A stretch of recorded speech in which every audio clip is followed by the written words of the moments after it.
আসসালামু আলাইকুম। আজকে আমি ছোট মাছের চচ্চড়ি করব। এটাকে আমাদের দিকে ময়া মাছ বলে, আবার মলা মাছও বলে। তো চলুন কিভাবে চচ্চড়ি করব। এই যে আমি মাছগুলোকে সুন্দর করে পরিষ্কার করে নিয়েছি। এখানে দুই একটা পুঁটি মাছও আছে, আর এর সাথে আমি একটু আলুও দিব। আলু দিয়ে চচ্চড়ি করব। তো আমি যে সকল উপকরণ লাগবে সেগুলো আপনাদেরকে দেখাই দেই। আলু, কাঁচামরিচ, ধনিয়া পাতা, রসুন, পেঁয়াজ, হলুদ, লবণ, মরিচের গুঁড়ো আর জিরা ধনিয়ার গুঁড়ো দিব। এই সকল উপকরণ এখন সাজিয়ে নিলাম। এখন আমি রান্নায় চলে যাই।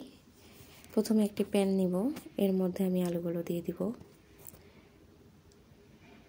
এরপরে আমি আলুর সাথে পেঁয়াজ অ্যাড করে দিব। পেঁয়াজগুলো আমি একটু মোটা মোটা করে কাটছি, কারণ আমি চচ্চড়িতে মোটা করে পেঁয়াজ ইউজ করি। আমার শাশুড়ি এইভাবেই ইউজ করে, শাশুড়ির কাছ থেকে শেখা। এর মধ্যে কয়টা কাঁচামরিচ দিয়ে দিব, বেশি একটা দিব না, কারণ আমি মরিচের গুঁড়াও অ্যাড করব। আর আমি এখানে রসুন অ্যাড করলাম। রসুনগুলো আমি ছোট দেখে আমি আর কাটিনি, থেতাই দিয়েছি। লবণ, হলুদ, মরিচের গুঁড়ো আর ধনিয়া জিরা গুঁড়ো দিয়ে দিলাম। সব কিছু উপকরণ দেবো। এখন আমি একটু তেল দিব। তেল আমি একটু বেশি করেই দিলাম, কারণ তেলের উপরেই আমি চচ্চড়িটা করব, তাই তেলটা একটু বেশিই দিলাম। এখন আমি সুন্দর করে মাখিয়ে নিব, মানে একটু চেপে চেপে, আলুটাকে চেপে চেপেই মাখবো। চচ্চড়ি, হাতে মাখা চচ্চড়িগুলো সাধারণত মাখার উপরেই নির্ভর করে। যত সুন্দর মাখানো যায় ততই মনে হয় মজা লাগে, আমার কাছে তাই মনে হয়। এর মধ্যে আমি মাছগুলো দিয়ে দিব। মাছগুলো দিয়ে আমি আর একটু মাখিয়ে দিব, কিন্তু এই সময় আমি একটু আস্তে পাল্টাই মাখবো, বেশি জোরে মাখবো না, কারণ নাহলে মাছগুলো ভেঙে যাওয়ার সম্ভাবনা থাকবে। এখন আমি এর মধ্যে একটু পানি অ্যাড করব। পানি একটা বেশি অ্যাড করব না, আলু সিদ্ধ হতে যেটুকু পানি লাগে সেইটুকুই পানি ইউজ করব। এরপরে আমি ঢাকনা দিয়ে দিব, দিয়ে আমি চুলাটা ধরাই দিব। এই সময় চুলার আঁচটা একটু আমি বাড়াই দিয়ে পানিটা আমি গরম করার জন্য একটু চুলার আঁচটা বাড়াই দিব।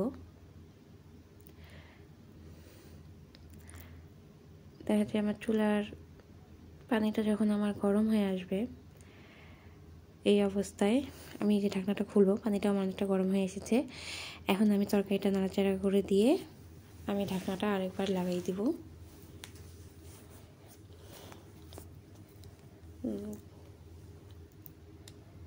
দিয়ে আমি ঢাকনাটা দিয়ে এইভাবে চুলার আঁচটা মিডিয়াম করে দিব।